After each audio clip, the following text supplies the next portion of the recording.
सुबह का समय होता है, सुबह का समय होते ही मैं पानी गर्म करती हूँ और गिलास में भर के मैं पानी पीती हूँ।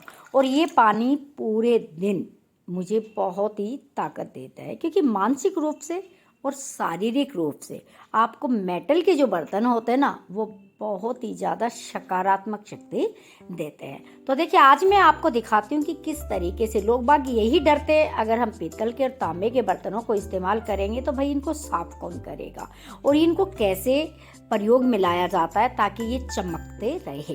प्राचीन समय में इन्हीं बर्तनों का इस्तेमाल किया जाता था। लोग उस समय राख और मिट्टी से इनको साफ करते थे, इनको सूखा साफ करते थे ताकि इनके ऊपर पानी ना लगे। पानी लगने के बाद इन पे निशान हो जाता है। सबसे पहले जब भी आप अपने घर में बर्तन लेके आते हैं तो मेरा ये कहना है कि आप एक बार प्रभु से आशीर्वाद ले और भगवान का शुक्रिया करें कि हम अच्छी चीज़ों का ही हम इस्तेमाल करें। यहाँ की कहने का मतलब प्लास्टिक और एल्युमिनियम का इस्तेमाल ना करें, वो चीज़ें हमारे लिए बहुत ही खराब है। तो इनका जो भी नंबरिंग की या ब्रांड की जो पर्चियाँ होती है तो इनको आप इस तरह निकाल सकते हैं। और देखिए, हम स्टील के ऊपर लगी होती है तो गर्म करके निकालते हैं, और पित्तल के बर्तनों पे ये वैसे ही निकल जाती है। क्यों? क्योंकि पित्तल के बर्तनों की तासीर ही अपने आप में क्या होती है, गर्म होती है। इनमें जब खाना पकाते हैं ना तो हमारी गैस की भी बचत होती है, क्योंकि ये बर्तन बहुत जल्दी कम हीट में ही गर्म हो जाते हैं। चीज़ इसमें क्या होती है, जल्दी पक जाती है, जबकि बर्तन ये सारे ही बड़े हैवी होते हैं, फिर भी गैस इस पे क्या होती है, बहुत कम लगती है। तो बर्तनों की चेपी को हम उतार देते हैं, उसके बाद सारी चेप जो कचरा है उसको हम फेंक देंगे, एक पे लगा देंगे। देखिए, ये भी एक ट्रिक है, इधर उधर ना लगाए,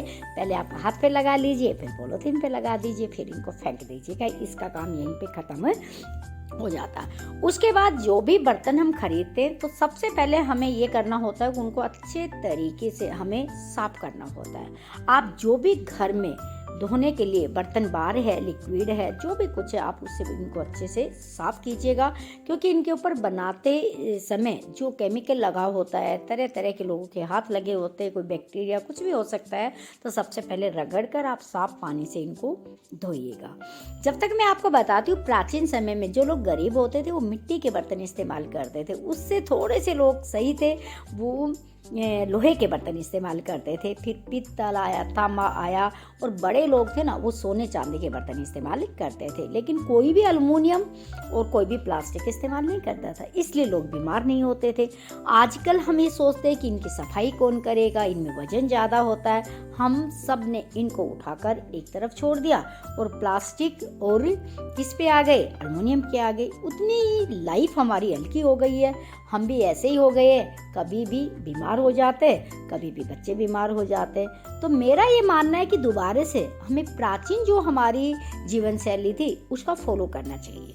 तो जब भी आप कॉपर के या पीतल के बर्तन इस्तेमाल करते हैं तो साफ करने के लिए आप अगर मिट्टी से और राख से साफ आप नहीं करते आजकल, तो आप अच्छे से धोइए और कॉटन का कपड़ा लेके इनको अच्छे से पोंछिए ताकि इन पे पानी लगा नहीं रहे।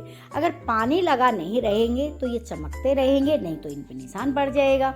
तो इन निशानों को खत्म करने के लिए धोने के बाद तुरंत आप कॉटन के कपड़े से इनको साफ करके रख दीजिएगा, ये चमकते रहेंगे। हाँ, मेटल के बर्तनों को हम इस्तेमाल करते हैं तो हमारी मानसिक शक्ति बहुत बढ़ती है और आपकी शारीरिक शक्ति भी बढ़ती है। आप बीमारियों से दूर रहते हैं, क्योंकि हमारे शरीर के अंदर कॉपर और पीतल के बर्तनों का बना हुआ जो खाना है वो जब हमारे शरीर इंटैक्ट करता है तो मैं बता दूं आपको, आपकी आंतों की सफाई बहुत अच्छे से होती है। तो हो सके तो आप इन बर्तनों का सेवन कीजिएगा, प्लास्टिक और एल्युमिनियम को छोड़िए और मेटल के बर्तन इस्तेमाल कीजिए।